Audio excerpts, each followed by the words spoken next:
Welcome again to the Creating Legacy Through Community Service. Your Story is Your Glory podcast. My name is Sophia Chu, and I look forward to hosting you for this episode.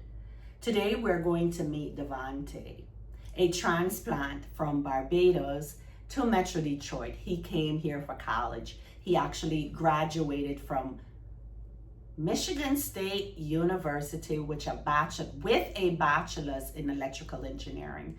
He's going to share what the challenges have been for him while he is here and how he has paved this path to his great and bright future.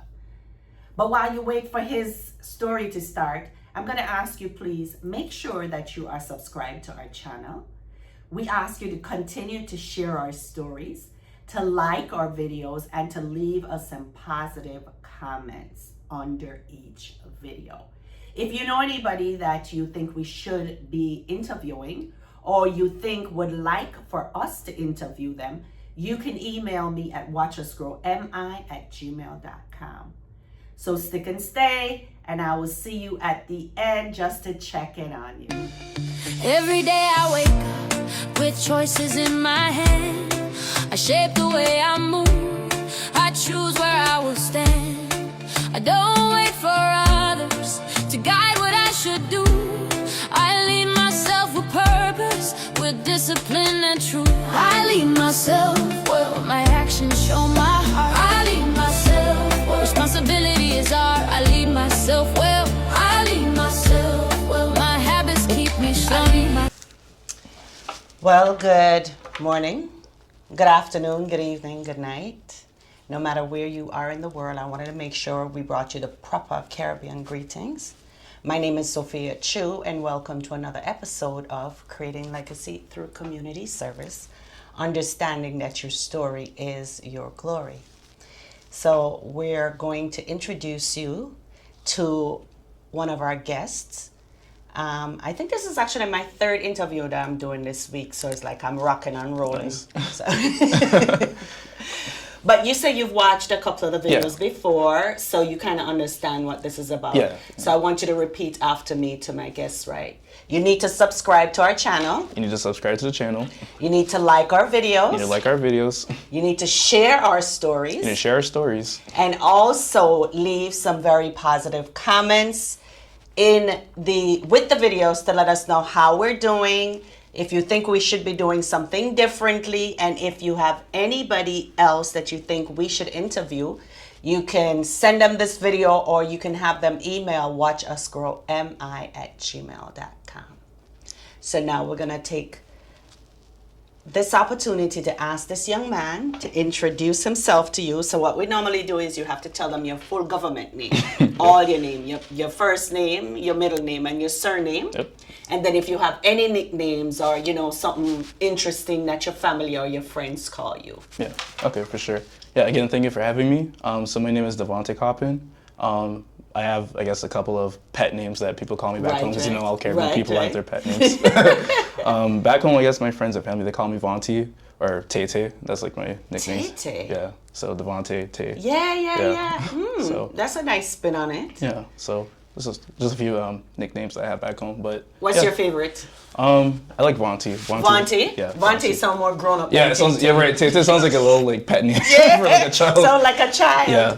So where in the Caribbean are you from, or your heritage is from? Yeah, so originally I'm from Barbados. I lived there for my entire life until the age of 18. Okay. I recently moved to Michigan 4 years ago, so born and raised in Barbados. Yeah. Okay. What part of Barbados? St. Philip, so it's more on like the eastern side of Barbados. Okay. Pretty close to the airport. I live like 10 minutes from the airport. Really close to the beach as well, so just more like in the countryside of Barbados. In the countryside? Yeah. Okay. How is the transportation system there? The bus? The outer town and the in-town bus? Yeah, it's gone better, I would say. Of course, obviously living in the countryside is like harder to like get to certain places like in the city, but it's gone way better recently. I know before like transportation was a big issue for like country people, but it's gone way better, I would say, for sure. Okay. Tell me a little bit about your growing up in Barbados. Some of the fun things that stick in your mind the most as it regards maybe games. I don't know if you're a football player or swimming was your thing, or tell me a little bit, paint a picture of your childhood for me with your words. Yeah. So I guess growing up, again, lived in the countryside, so there was a lot of like fields and pastures. So I'm used to like playing football, basketball, just a lot of like sports in general. I grew up around 4 cousins, so we all lived like pretty close to each other. It was like a local pasture. So I know growing up, I just remember like having like really fond memories of like playing football, basketball with like all the boys and girls, just having fun, playing netball sometimes too. Yeah. Oh, so, you played netball? Well, yeah, because there's like a few girls in the neighborhoods too, so they would make like all the boys play netball against each other. Right. Yeah, so yeah, it was really fun growing up. I would say like really stress-free childhood, I would say, but family was really important. So I lived really close to all my family members. So of course I have those typical like Caribbean experiences where you go to like a family function and then it ends at like 3:00 in the morning. You just sleeping on someone's couch. You know what I mean? Right. Yeah, so a pretty typical childhood, I would say. Really typical childhood, I would say. Nothing too particular out of the norm. I did grow a really big love for volleyball growing up. So I did play volleyball for around 7 to 8 years. Oh, wow. So I would say that's like one of my like favorite sports and my first loves is just volleyball. So you played it through high school? Yeah, so I started in high school and then went on a little bit after high school, and I actually was on the Barbados volleyball national team actually. So were you really? Yeah. Yep. So, nice. Yeah. Favorite food from Barbados? I know y'all have. I know it's a whole plethora of things, but what would be your go-to? Like when you land back in Barbados for visiting from the U.S., what you go for first? That's a good question. I would say fish cakes. I really like fish cakes. Okay. Yeah, I like fish cakes. Honestly, I like a lot of our dishes too. I haven't had kuku and flying fish in a while, so of course, like as soon as I get home, I want some kuku and flying fish. So they make the kuku with the with breadfruit or with cornmeal? Cornmeal. Yeah, cornmeal. You ever had it with? I think I've had it before with breadfruit. Yeah. So actually, my aunt in Michigan, she's Jamaican, so she's made it with breadfruit before, so it's kind of tastes similar to be honest. I think the texture is just a little bit. It has a smoother texture to me with the breadfruit than with the cornmeal. Yeah, exactly. Yeah. And she put the saltfish and stuff in it? Yeah. Okay, all right. Yeah, she's pure Jamaican, so. Okay. It's all of that. So now you have decided to leave Barbados and come to the great state of Michigan. Why? So it's a really funny story, I guess, how we got here. So originally, I did Cape at Foundation. So I went to Christchurch Foundation School, so shout out CCFS Posse. I went to Foundation for sixth form there. So I went there for high school and for sixth form. And I remember in lower six, I was always into sciences. So I always did like biology, chemistry, physics, math. Always been a science kid at heart. And during those like studies, around like upper six, we had a teacher who actually studied electrical engineering at a university in the U.S. So I think she went to Temple University. Okay. But her being there really like instilled in me that I wanted to do engineering. And UE in Barbados, they don't offer engineering. So the only schools in the region that had engineering was UE in Trinidad. Okay. Or any school like in Canada or the UK or the US. So originally my thought process was, okay, well I have to leave Barbados because I want to pursue engineering. Right, yeah. So that's how it kind of like first came about. And then during more into that year, I realized that I probably didn't want to go to Trinidad just because I didn't have any family in Trinidad. So just more of safety concerns, like I'd rather go somewhere where I have family. And I have a lot of family in the US. So that was like my main issue for coming to the US. And then Michigan, really funny story. So I actually got accepted to 2 universities. One was in Michigan and one was in Washington, D.C.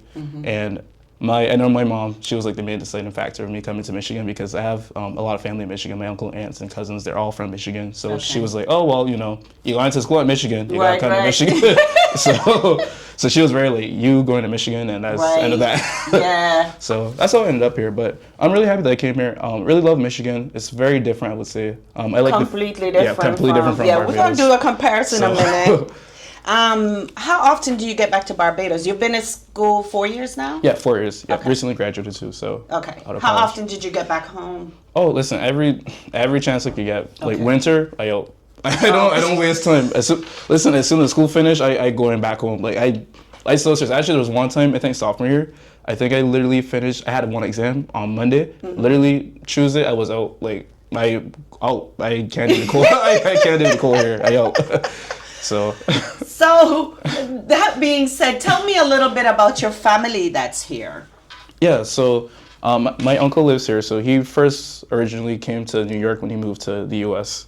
And then he met his wife, which is Jamaican, in New York. So they both went to some sort of like party in New York and met there. And then they Yeah, because that's where Caribbean That's people what we do. meet. That's what we Right. do. Exactly. So that's how they met each other.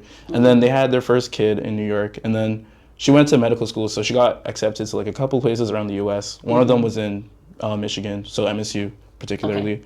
And at that time, they were like contemplating, okay, we have a child, New York is not probably the best place to raise a kid. So then they decided to just go to Michigan. And yeah, that's how the whole entire And it family worked got out here. well for you Yeah, too, right? exactly, right. See, you could have been in D.C., bro. Exactly.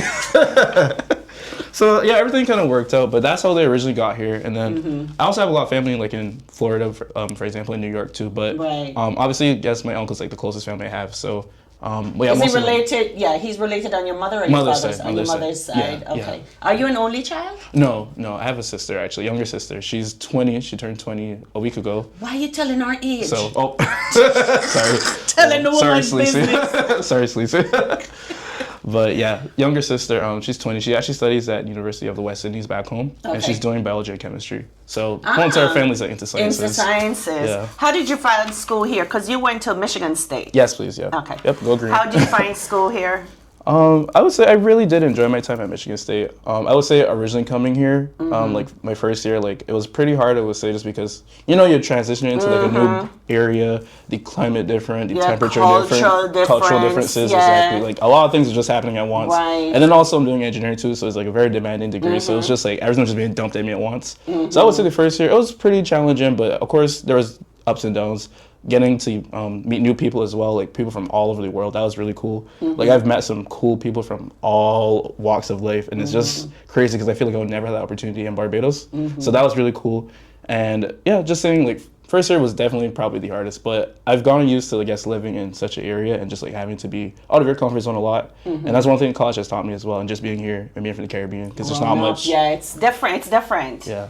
So tell me a little bit about, took some notes. I was digging up all of your business. Yeah, no problem. Clara Lionel Foundation. Yes. Tell me about what that played in your, school education. Yeah. Did that tie back into you decided to go into the U.S.? Tell me a little bit about this foundation. Yeah, for sure. So the Clara Lionel Foundation is a foundation that's actually funded by Rihanna, so Robbie Rihanna. Oh, sweet. Yeah, so she's from Barbados, and she basically has this I know foundation. she a heroine. We know the whole. Oh yeah, exactly. We know the whole big, Rihanna whole story. deal. Exactly. We is Rihanna. Exactly. Okay. Yeah, so she has that foundation in Barbados, and usually they offer scholarships to 2 participants every year. So usually before it was only open to people who went to Commonwealth, which is the school that she attended. Okay. But that particular year when I actually applied, they actually opened it up for all schools in Barbados. Nice. So I was one of the first recipients of the scholarship instead of just being from Commonwealth. And it was a really rigorous application process too, because not only did they look at your grades, your C-SAT grades, your CAPE grades, it was just extracurricular activities, how involved you are in the community, how involved you are in Barbados. There's all kinds of other metrics too as well. So it was a pretty grueling process, but luckily I was selected, which thank you again, Rihanna, because I can't afford any school fees here. Right. So it's honestly truly a blessing, and I remember the whole process of getting it to it was just crazy. My story just coming to the U.S. is just a crazy one. Getting a scholarship, everything just worked out perfectly on time because of course. Looking at fees here, I'm I can't afford any of that. So our fees Right. So it just all worked out really perfectly because without that, I probably wouldn't even be here. You know what I mean? Yeah, the universe was aligning for you, bro. Yeah. What are you planning to do with your degree? I know we're gonna be all over the place here. So as the things pop into my head, I'm okay. So now that the universe has opened up this opportunity for you to come from Barbados here to Michigan to go to school, make sure you have family connections here to keep you grounded. What are you planning to do with your degree? Dream big. Big dreams? Yeah, dream big. Because I think I think it was your LinkedIn that I read, and you were thinking you have hopes of doing energy efficiency or something like that back home. Yeah. Okay. Yeah, so I know when I first entered college, I always thought about how could I always give back to Barbados, because that's just how I think. How can I, bless the place that's blessed me, you know what I mean? Right. So I know one thing I was looking into was just having some sort of solar energy farm in Barbados and just generating electricity that way and then selling it to the customers and not overcharging them for basically as electricity. That was one way I was thinking of it. But especially in rural areas. Yes, exactly. Because I live in the countryside, so I know how it feels to not have electricity sometimes because the power gone down and all this other stuff happening. Brownout, blackout, exactly. all of the rural. Yeah, exactly. So I know it is exactly. So that was one of the things I definitely would like to work on, just to give back to Barbados. Because again, Barbados has shaped me so well, and it has really allowed me to develop as a person. Right. Like just growing up in such humble beginnings. So I think I definitely want to like give back in some way, shape, or form. Whether it be that way, like through like an electricity project or some other way, like I definitely want to give back for sure. Current plans right now. I recently did accept a job in Lansing, so I will be. Congratulations! Yeah, thank you. That's like an hour, 45 minutes, an hour from here. Yeah, so like you're gonna live in Lansing? Yeah. Nice. Yeah, and then my uncle actually lives in Lansing too, so yeah, family close by and everything. Yeah. Yeah. So everything's just working out. You know It's what I mean? yeah. As long as you keep on believing, bro, make them plans and just little by little get to where you need to be. Exactly. Yeah. Oh, I'm so happy for you. Thank you. All right. So you were at Michigan State. And you were exposed to folks from all over the world. Yeah. What was your yearning or your fiending for Caribbean culture while you started S.O.C.A? And first you have to tell them what S.O.C.A means, which I thought was like the coolest acronym. I'm like, S.O.C.A, wait a minute, let me dig up and see what S.O.C.A means. I was like, yeah, this makes all the sense in the world. Yeah, so... Yeah, really good question. So S.O.C.A stands for Students of Caribbean Ancestry. So I actually didn't come up with the name actually. I wish I could get the credit, but it wasn't me. It was another student that helped me found it. But she also graduated and has gone back to Guyana. But I remember first coming to Michigan, again, freshman. You know, I don't know anything about the U.S. and I was just yearning for like some sort of similarities or someone who can like confide in that understands like my struggles. And I remember getting there and I'm like, well. Then I'm gonna Caribbean people out here, like where I'm at. So I remember like first year was again really hard because like I can't connect with like any food, culture, heritage, you know what I mean? Like it was really tough. So then I was just thinking about, I really should try to like find students who are also in my situation because I know MSU is such a big campus, you know what I mean? So there definitely must be someone who also is like experiencing what I'm experiencing. So I was just doing my own research, like going out, like trying to find like Caribbean people. But again, the issue with Caribbean people, like we're so like it's hard to find us, you know what I mean? Yeah, we like to hide. We like to hide. So and you can't find us unless you like have a conversation and like dig it out of them that they're actually Caribbean. So and then also becoming so much like shapes, you know what I mean? Like and different like ethnicities and stuff like that. So it's like you can't just look at one person and be like, oh, you're Caribbean, because you can come any way, So that was definitely the first issue that I had. And I remember like just searching and scouring all over like campus, just trying to find like a Caribbean person.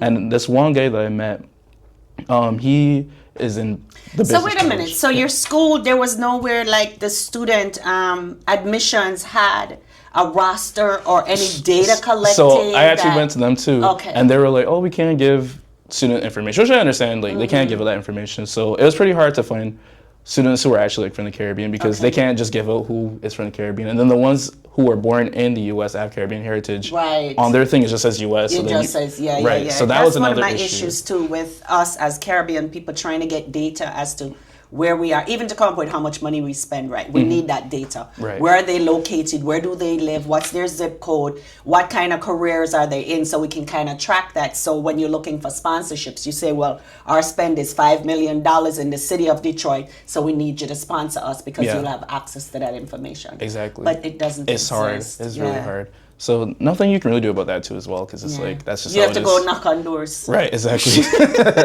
Exactly. So that was definitely like a big issue in finding people. But just to make a long story short, ended up finding this one person who was from Guyana. How did you find him? So the same friend that I had that was in business, they were at a business conference, and I knew them pretty well freshman year. And I remember I told them I was from Barbados, and they were like, "Oh, that's from the Caribbean, right?" And I was like, "Yeah." And then they told me that they met this girl from Guyana, and she was actually looking to connect with me. So obviously, as soon as I heard a Caribbean person, I gone on Instagram, find a person, like, hey, my name is Devonte, I'm from blah blah. We connected. Met her actually sophomore year, I think. Yeah, sophomore year when this happened. And it was pretty good. Like we kicked it off, obviously. We understand like each other's like culture and how hard it is to like come from such an area to Michigan, especially with the weather. Guys, Michigan is so cold. I can't even explain it. Like Michigan is so cold. Like it does something to you. It does something to you. But I just think like again, like so much similarities that we've built. And then we were just like, all right, we need to start a club because obviously there's people like us who have the same feeling and want to know about our culture and our traditions and heritage, but there's no space at MSU. And I know there was a previous club that but the issue with that one was that it got dismantled because of COVID and not a lot of people maintaining it. So that's what happened. Yeah. Okay. So there wasn't any sort of like support or like clubs or organizations there. So we were like, all right, we're gonna start a club.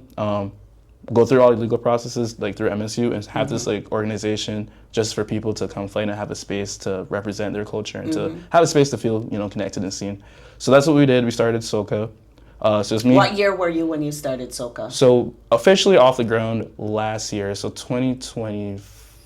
So that would have been your senior year? Yeah, senior year, yeah. Okay. Yeah, because we just had to get like a lot of stuff off the ground. You gotta get it approved from the school. Mm-hmm. You gotta go through all these like applications and stuff like that. So officially we got it off the ground senior year. But we were having meetings before, so like we would just like meet up. We had like a group chat, a WhatsApp group chat. So we'd be like, oh, you all want to get lunch? So we were still connected, but there wasn't an official club at the time until senior year, or 2025. But really happy we did that because again, like just seeing so many people from all different backgrounds, not even just like Caribbean people, but people who are interested in culture. Having a space to feel safe and just connecting with other people who have like similar experiences and similar dreams and aspirations was really nice.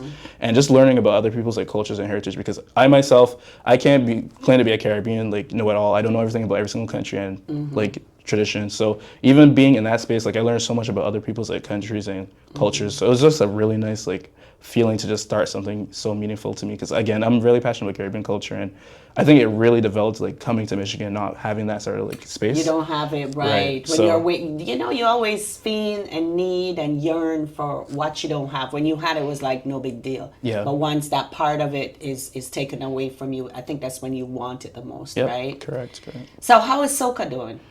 Pretty good. So still active at MSU. We had our e-board elections even before I left, because I got to make sure. That was one thing for me too. Like I wanted to make sure that when I leave, it's not a situation where it just gets dismantled and it doesn't start back again. So it's going pretty well. Current e-board, we have a current e-board that's already been elected.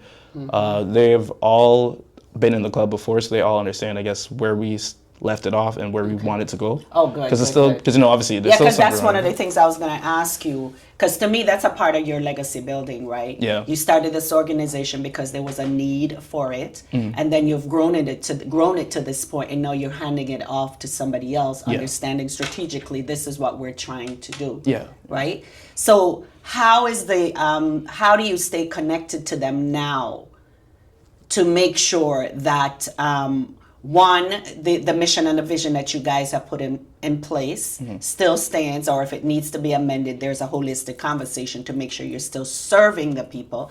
And then two, just to further bring them with you in other spaces that you go. Yeah, good question. So I think for me personally, what I've done so far, first of all, we're all friends, so I know them pretty well. We have each other's contact numbers, so it's not like we're just like all complete strangers. So I think that definitely will help a lot in furthering the club. And what I've done with other e-board members, we've also had like a document where we had like every single thing we've had. So we have our club socials, people to sponsor us, different caterers, like Caribbean caterers in the area. That document has everything. When I say I took a whole week and I typed out every single thing, because like again, I just don't want it to be lost in translation, and then they don't have the exact resources. And if they can't contact me, you know what I mean? Like at least they have it in a particular document that they can share. So I think that is really important as well. And then even just making sure they're connected to different faculty at MSU, because there are some like Jamaican professors at MSU, different Caribbean people even in the area of Lansing. I have all their contacts and information in there, and then I'm also like in the area too. So it's so cool that you're going back up that side. Exactly, right. Very convenient. It's a blessing again. It's funny how life is. Yeah, so I think that's definitely important to just continuing what we've done and just having a space where they also feel comfortable as well, because again, I'm not going to say I did everything perfect in the club, you know what I mean? But it's always good to have growth. Exactly. So. Yeah. So tell me some of the events that stick out in your mind that you guys did, whether it's educating others about the Caribbean itself and you guys as Caribbean people that live in the U.S., or ones that you guys had just to celebrate yourselves. So tell me about a couple events that kind of stick out in your mind. Okay. Yeah, I would say the top three we've had so far. One of them was a collaboration event we had with ASU, which is the African Student Union at MSU. So of course, like it's really important to have like good ties with them as well. So we had a cookout, like a potluck type of event. That one was really big. There was a lot of people. Like food, yeah. Food and music. That's exactly. So that one was really big. Like honestly, we ran out of food at one point too. It was a really big event, so that was like a really good one, and I think it really gave like good exposure too, because again, I not only want Caribbean people to like have this space, but also just to let other people who are like, because we have like the connection to different African countries, so I think it's also really important that they also can find a space in our club as well. So I really like that event. That one was really big. We've also done different So will that be an annual thing? Yeah, so we're thinking of having it as an annual event too, as well as a mini carnival, but that's still like in the works. So, but so that one was a really big event we had. There was also like a Kahoot event, which was pretty good. So just like a general knowledge about the Caribbean too, as well. Okay. That one was really good, especially because for that one, there was a lot of people who came who weren't from the Caribbean or had Caribbean heritage. So it was really good to just watch them like learn about where they're from and other like traditions and cultures that have been passed down for like through the generations. Do you have any videos of that one or pictures? Or? I can probably try to find it somewhere in my phone. Yeah, see if you could share that with me. Yeah, I'd for love sure. to see that yeah. one. So that one was really good.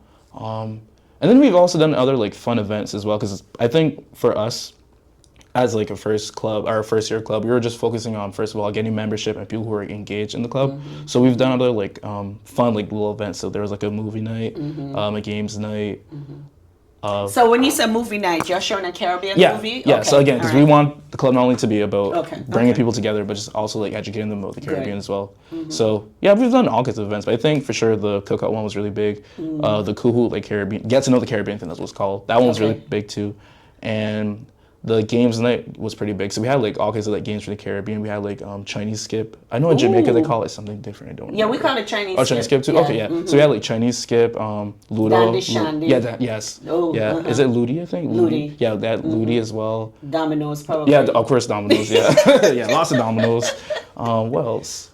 There's oh my gosh, so much games from all different parts of the Caribbean too, and it's so interesting too how similar the African games are to ours. Yes. Because what we call dandy shandy, the Senegalese call something else. But it's the same exact game. Yeah, because someone actually was from there and they like mentioned it. They were like, "Oh, well, we call this something else, like where we're from." And I was like, "Okay, see, like so much connections that you never know." Absolutely. So it was a really good event for sure. What are some of the favorite restaurants in the Lansing area that you used to get Caribbean food or get Caribbean food catered? Because y'all not supposed to be cooking in your rooms. Yeah, right. Okay. Yeah, well. So if you had a feed, and you know, I have a niece that's in school, you're not supposed to be cooking in your room. So if you had a yearning or a feeling for Caribbean food, what did you guys do? Or what did you do? Yeah, well, again... Besides for calling your auntie and coming... Right, I was going to say, that was the main one. My uncle and aunt, you know, I would go over and be like, guys, I need some I need some good food. I need a fix, Right.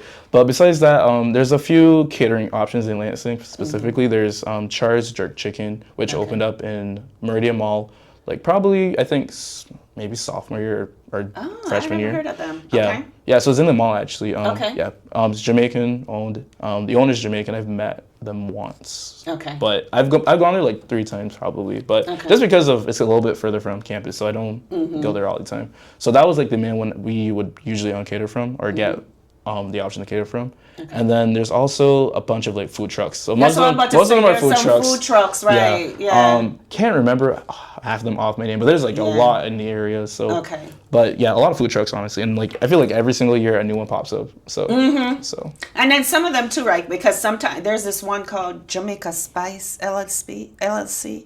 They are out of no, they're on the other side. They're in Ann Arbor area. Okay. Yeah.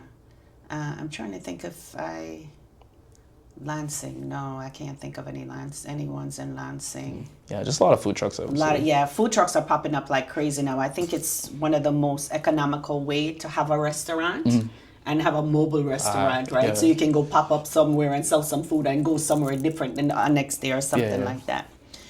So I was looking also. What's your sign? What's your birth sign? Oh, birth sign. I'm a Sagittarius. Oh, Sagittarius too? I'm the day after yours. You're like... Digging all in your business, sorry. Oh, wow. That's really nice, though. Yes. That's really nice. I kind of know how, why we gelled when we first met. So tell our audience how we met. Okay, so... If you don't mind. Oh, yeah, of course. Yeah, really funny story. So, again, Caribbean Club, S.O.C.A. So we're trying to grow the club and, make sure that the club actually like has good connections with people who are in Michigan and who are like familiar with like Caribbean culture and also with the mission of like spreading Caribbean culture and heritage and traditions. So I remember coming across your page because I was just, again, searching Caribbean things in Michigan, Caribbean things in Michigan. And your page actually popped up and I saw that you guys had a, oh God, what was it now? What was it we went to? The picnic.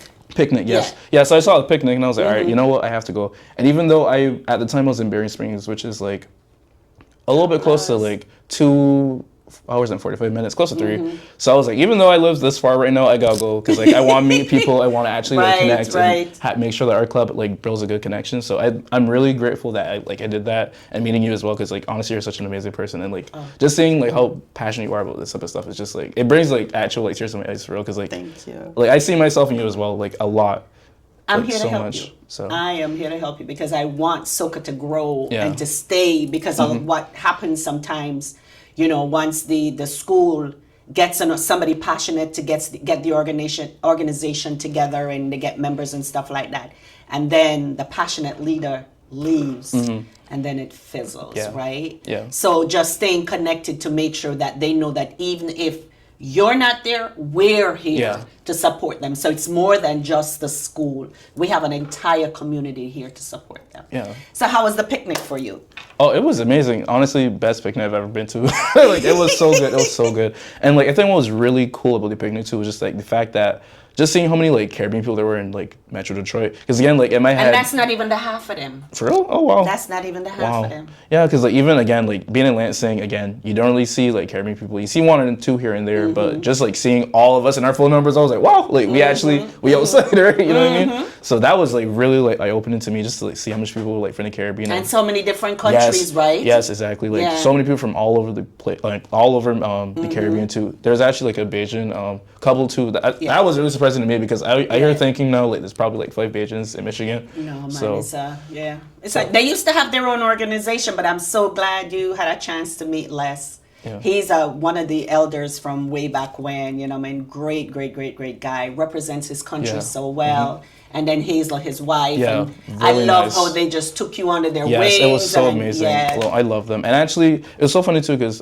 we have so much like similarities, because he actually went to Christchurch Foundation School too. Well, at that time it was Christchurch Boys, but same school. But Right. So yeah, he went to the same school as me too. Right. And that was like really funny to me, because I saw the band and I was like, oh, you went to Christchurch? I was like, yeah. I was like, I went to Christchurch. So the connections are just crazy, you know what I mean? Yeah. Like it was just so amazing. So when you think about what we as the Caribbean community could do differently to be more welcoming to students that are coming in our area, or even be more visible to Caribbean students that are coming in our area, to help support them for what you were yearning and needing, right, when you first got here.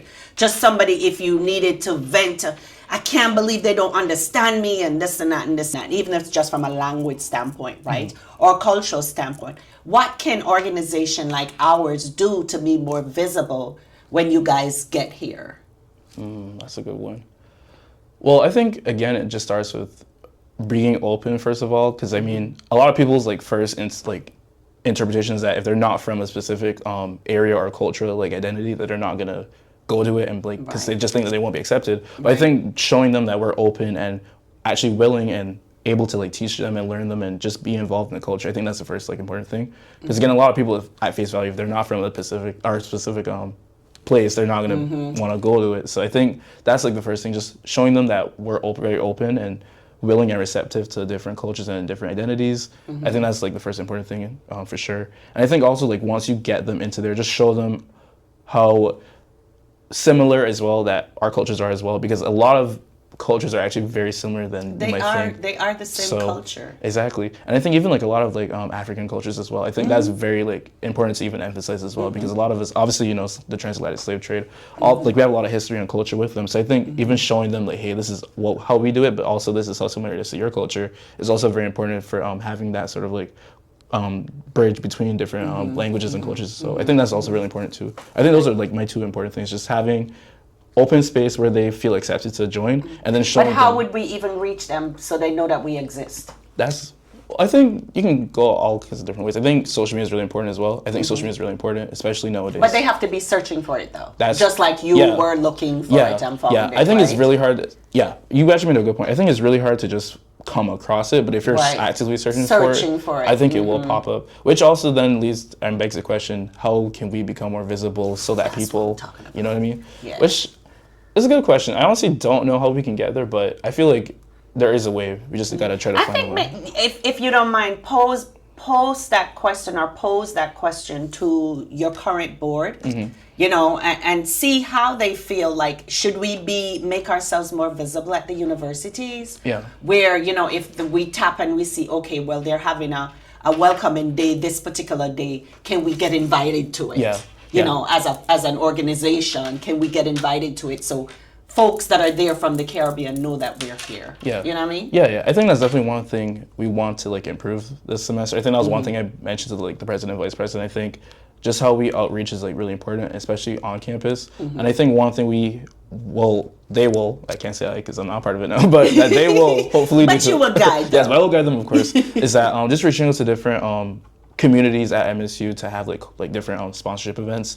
So there's usually MSU does participation every year, which is this big event where all the clubs are on this one field and you're just walking around and getting to learn about different clubs. So I think going to like those type of like events where you have like exposure to other potential guests and invites as well is really important. I think also having cultural bridges between these clubs as well, because for example there's a Latin club at MSU and we actually reached out to them to be a part of this one program that they're doing where all of the different like Latin and African American clubs are in this one area in this building, and you just like go around learning about these different like clubs. So I think that can also like help to bridge the gap and get new members as well. But I think just outreach as well, in particular, just like connecting different clubs is really important too. And even clubs where you think you might not have any sort of like connections as well is also really important, because that's how you can like knock off not grabbing some people, you know what I mean, just because you assume like this. Because you never know. Right. Where folks are comfortable, that's where they go, right? Exactly. Yeah, until you go and say, well, you can be comfortable here too. Yeah, exactly. So you mentioned that you guys may be doing some kind of a mini carnival or something like that. Tell me a little bit about that, because I know it's probably in the planning stage. Yeah. Yeah, what will that look like? Yeah, so... I'm going to tell you why. Okay. After you tell me what it is, I'm going to tell you, I may have a connection for you. Okay. Yeah, so our idea right now, I don't want to say too much, but because it's still in the works, but our goal is to basically have a mini carnival where we have, you know, the traditional costumes, traditional band launches and everything, just so people can understand like, hey, this is how Caribbean carnivals like actually like originated, and even the history behind it, behind like the whole resistance and just like the historical factors as well to tie up into it. So it's just mainly like a way that we can expose not only the people who are learning about Caribbean culture, but people who are part of Caribbean culture to one, like be able to like express themselves and what they're used to. And then also people who are interested in learning about it can actually come and see, because a lot of people think Brazilian culture is like, or Brazilian carnival is like Caribbean carnival, which is, there are similarities, but also it's different. So I think just having that sort of like area where people can actually see like the similarities and the differences as well is like important. So our goal in general is just to spread Caribbean culture and just the whole entire like aspect of what carnival is to people who might not know and people who are familiar, so that they can actually express themselves as well. How we're going to do that is still up for debate, because, you know, Caribbean, you know, like the whole carnival thing is a little bit, you know, they might not, MSU might not, you know, allow certain things. They may not allow certain things, but So- you can also turn it into an educational thing. And as you talk through it, I'm thinking that, so Metro Detroit has always had Carnival. Less than them will tell you, we've always participated in Carnival. We actually have a costume designer. Okay. That is a really good friend of mine, Ralph, and he does workshops. Oh, okay, nice. So he will set up a workshop, teach you about the history behind Carnival, and he's Trini. Oh, perfect, Teach you the history perfect. behind Carnival, and then he teaches you how to make, you know, the costume. Like we'll do some headpieces, and everybody can design their own headpiece, put their own stuff on there. Yeah. And then he has costumes too, that if you wanted to have one or a king and a queen or something like that, he would outfit them for you. And then you have like a pop-up parade kind of a thing, right? So there's something, and he will also teach if you have a group that want to learn how to go through that designing process, he's open to doing it, because his house is like his museum. Okay, perfect. Right? So I think Ralph would be a great connection, even to talk through what you guys are trying to do and see if there's an easier, better, less expensive, you know, way to do it that may fit within whatever your budget is or whatever the school allows or something like that. Yeah, so for sure. know that you have resources here to help support what you guys are doing, whatever it is. We have folks from, like we met, 32 different countries, I think, in the Caribbean.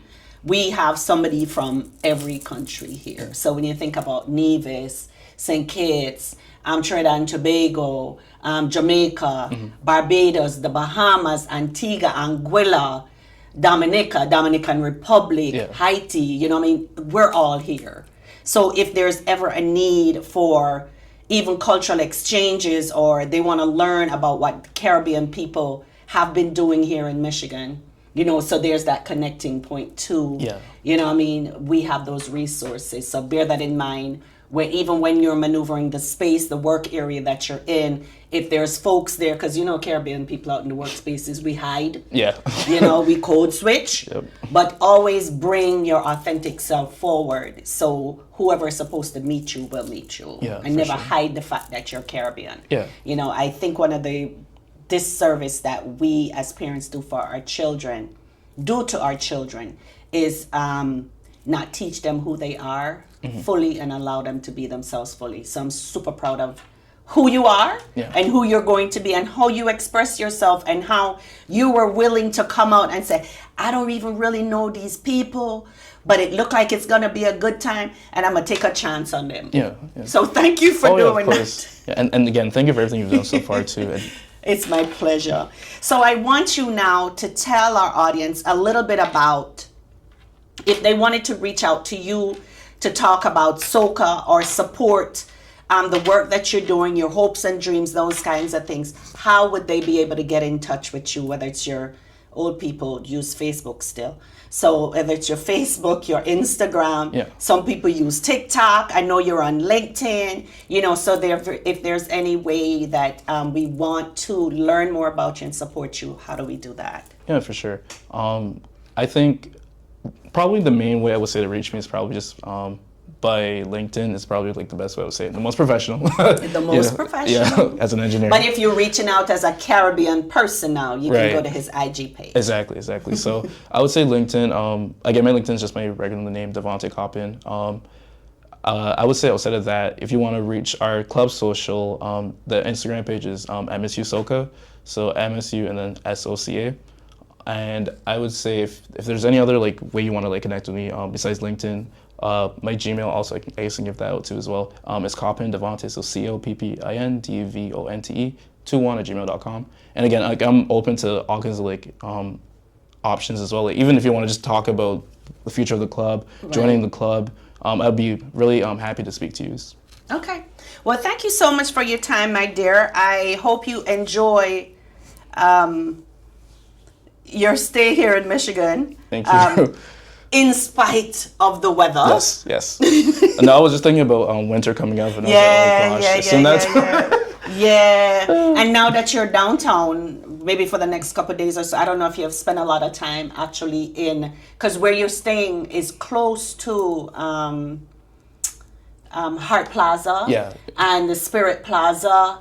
And so I don't know if you've experienced just walking through those areas. You should. It's really a nice area just to get a different experience for Detroit, because a lot of people talk these negative things about Detroit, but when they actually come to the city and feel the energy of the city, they understand why folks like us love it outside of winter. Right, yeah, outside of winter.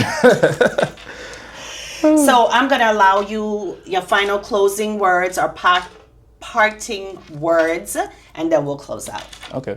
Well, again, thank you again for having me. Really appreciate it. I would just like to say, in general, just really grateful, I guess, for everything that God's done for me. I just have to say that as well. Like, even coming and being in Michigan, again, was such a blessing. And just being here as well is honestly just crazy to me that, you know, I'm here. And everything just worked out perfectly for me. So I'd just like to say, again, deeply from the part of my heart, thank you, God, for everything you've done for me, bringing me here. Thank you to my friends and family for supporting me.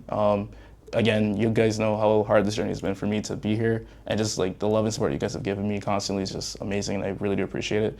And just always be true to yourself as well. I think in life it's really easy to just like forget who you are, but just always remember where you came from, what you've accomplished, and God will always guide you. Absolutely. And with those parting words, all I can say to that is peace. Peace. Every day I wake up with choices in my hand. I shape the way I move. I choose where I will stand. I don't wait for others to guide what I should do. I lead myself with purpose, with discipline and truth. I lead myself well, my actions show my heart. I lead myself well, responsibility is art. I lead myself well.